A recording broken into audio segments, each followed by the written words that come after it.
أعوذ بالله من الشيطان الرجيم. بسم الله الرحمن الرحيم. ومن الناس من يقول آمنا بالله فإذا أوذي في الله جعل فتنة الناس كعذاب الله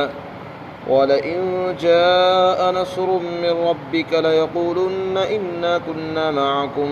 أوليس الله بأعلم بما في صدور العالمين وَلَيَعْلَمَنَّ اللَّهُ الَّذِينَ آمَنُوا وَلَيَعْلَمَنَّ الْمُنَافِقِينَ. وَقَالَ الَّذِينَ كَفَرُوا لِلَّذِينَ آمَنُوا اتَّبِعُوا سَبِيلَنَا وَلْنَحْمِلْ خَطَايَاكُمْ وَمَا هُمْ بِحَامِلِينَ مِنْ خَطَايَاهُمْ مِنْ شَيْءٍ إِنَّهُمْ لَكَاذِبُونَ. وَلَيَحْمِلُنَّ أَثْقَالَهُمْ وَأَثْقَالًا مَعَ أَثْقَالِهِمْ وَلَيُسْأَلُنَّ يَوْمَ الْقِيَامَةِ عَمَّا كَانُوا يَفْتَرُونَ. اور بعض لوگ وہ ہیں جو یوں کہتے ہیں کہ ہم اللہ پر ایمان لے آئے، پھر جب اللہ کے راستے میں انہیں تکلیف پہنچائی جاتی ہے تو وہ لوگوں کی طرف سے پہنچنے والی تکلیف کو ایسا سمجھتے جیسے کہ خدا کا عذاب ہو، اور اگر آپ کے پروردگار کی طرف سے ان مسلمانوں کو کوئی مدد پہنچ جائے تو وہ ضرور یوں کہیں گے کہ ہم تمہارے ساتھ ہی تھے۔ کیا اللہ تعالیٰ زیادہ نہیں جانتا ان باتوں کو جو دنیا جہان کے لوگوں کے سینوں کے اندر موجود ہیں؟ اور اللہ ضرور اس بات کو بھی جان لے گا جو ایمان لائے، اور منافقین کو بھی اللہ تعالیٰ ضرور جان لے گا۔ اور کافروں نے ایمان والوں سے یہ کہا کہ تم ہمارے راستے پر چلو، ہم تمہارے گناہوں کا بوجھ اٹھا لیں گے، حالانکہ وہ ان کے گناہوں میں سے کچھ بھی اٹھانے والے نہیں۔ یقیناً وہ لوگ جھوٹ بول رہے ہیں، اور وہ تو اپنے گناہوں کے بوجھ کے ساتھ اپنا بوجھ بھی اٹھائیں گے، اور اپنے بوجھ کے ساتھ اور دوسرے لوگوں کا بوجھ بھی اٹھائیں گے، اور ان سے ضرور پوچھا جائے گا قیامت کے دن ان باتوں کے بارے میں جو وہ گھڑتے تھے۔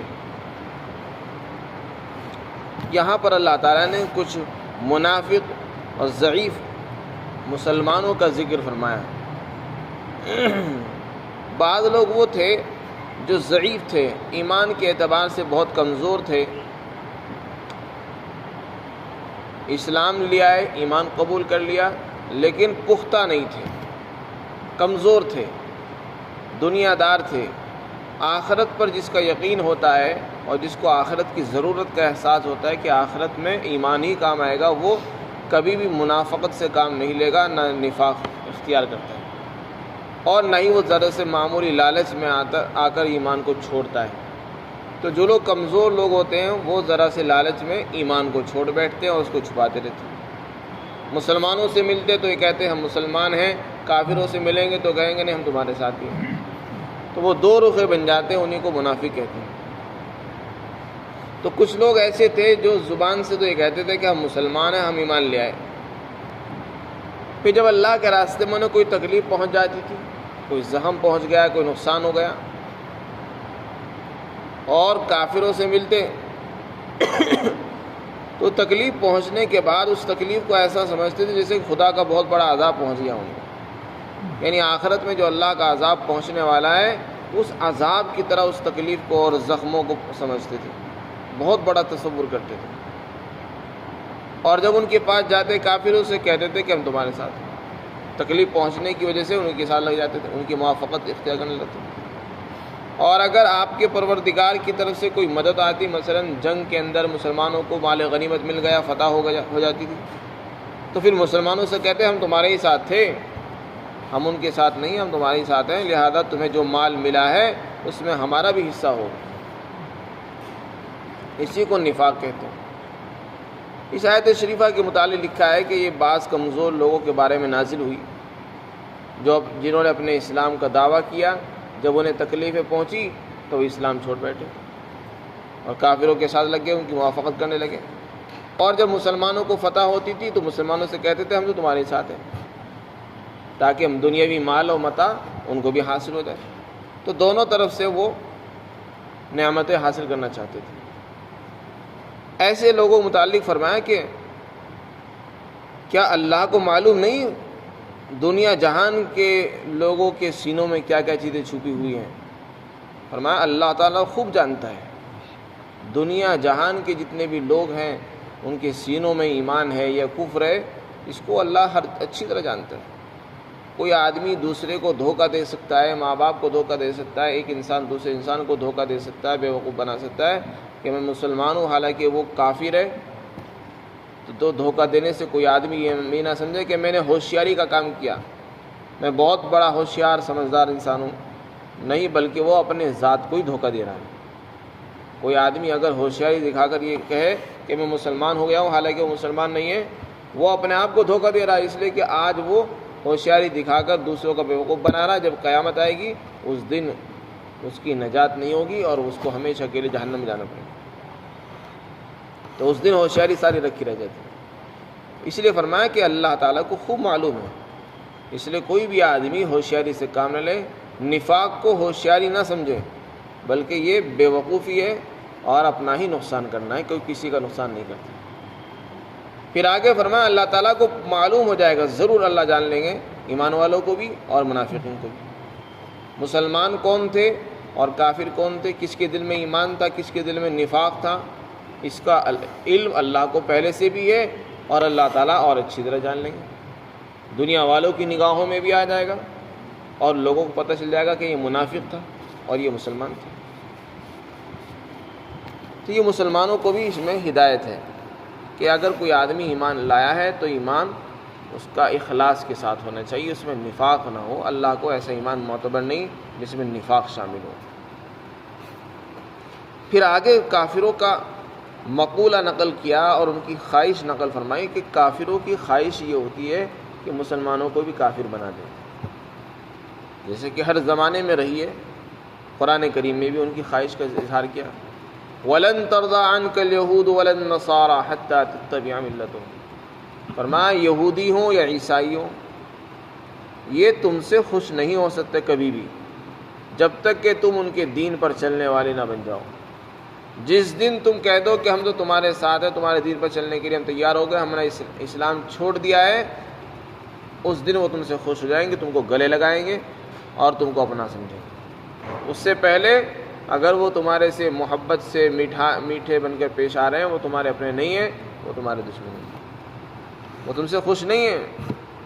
ان کی اپنی ذاتی مفادات ہو سکتے ہیں۔ اس لیے فرمایا وَلَن تَرْضَىٰ عَنْكَ الْيَهُودُ وَلَا النَّصَارَىٰ حَتَّىٰ تَتَّبِعَ مِلَّتَهُمْ۔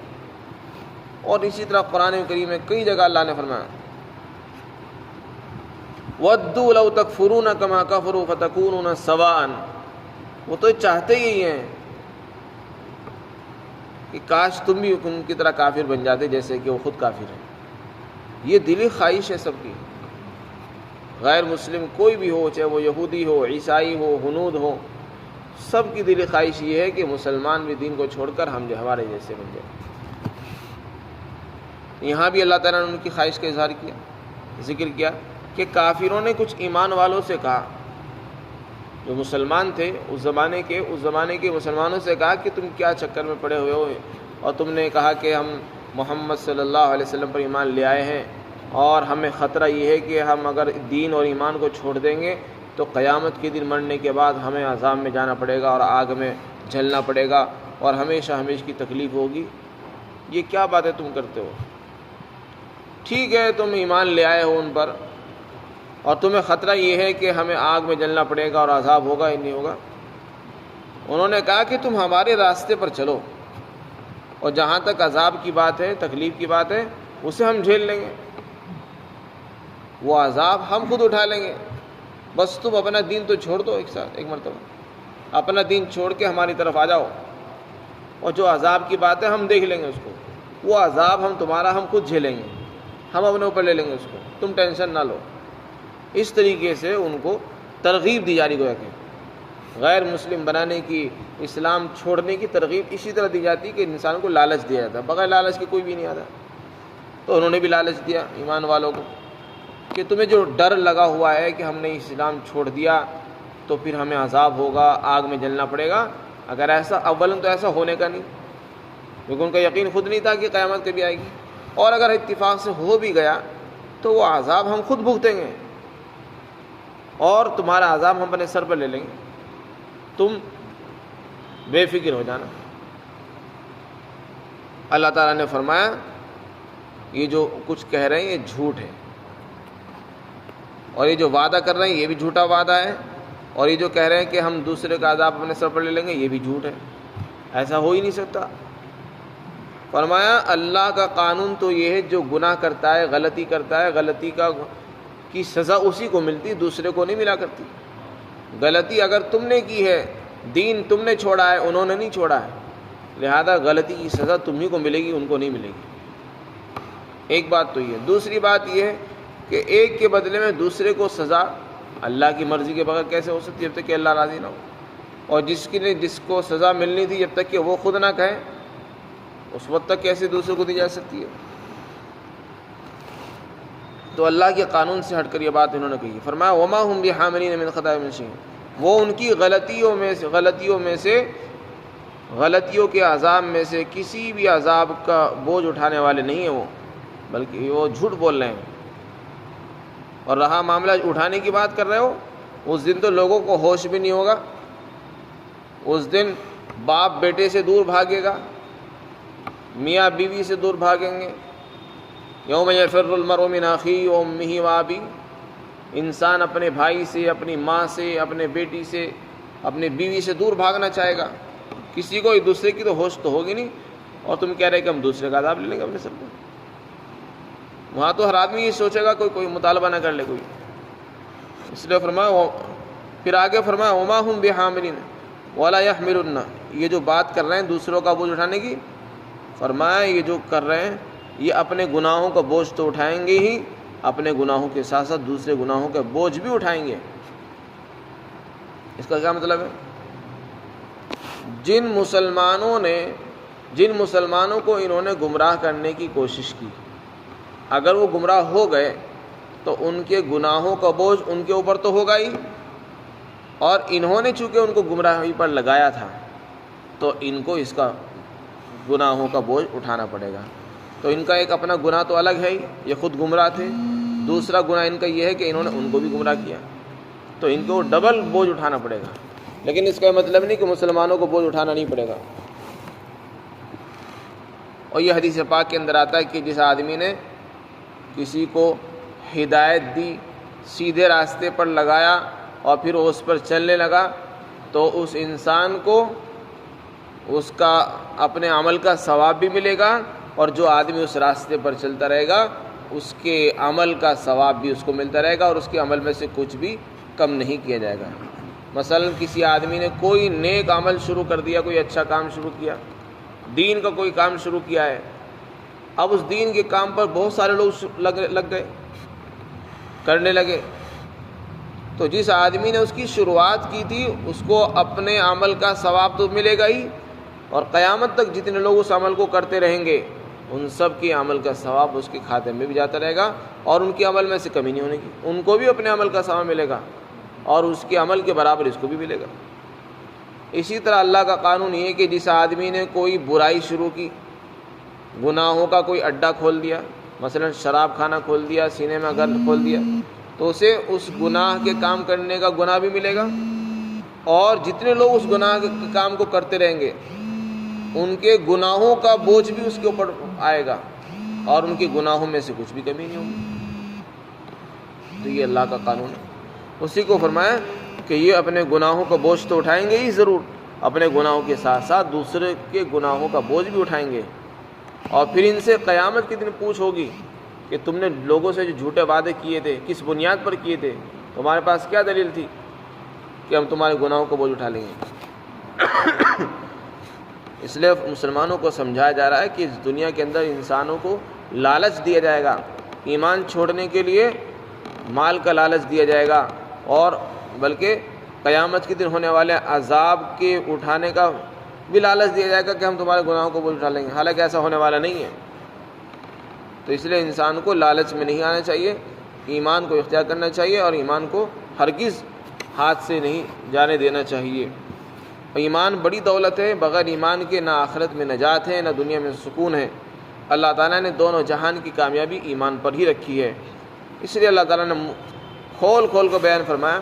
کہ کسی بھی مسلمان کو لالچ میں نہیں آنا چاہیے، ایمان کے بدلے میں آخرت کو، دنیا کو نہیں خریدنا چاہیے۔ اللہ تعالی ہم سب کو عمل کی توفیق عطا فرمائے۔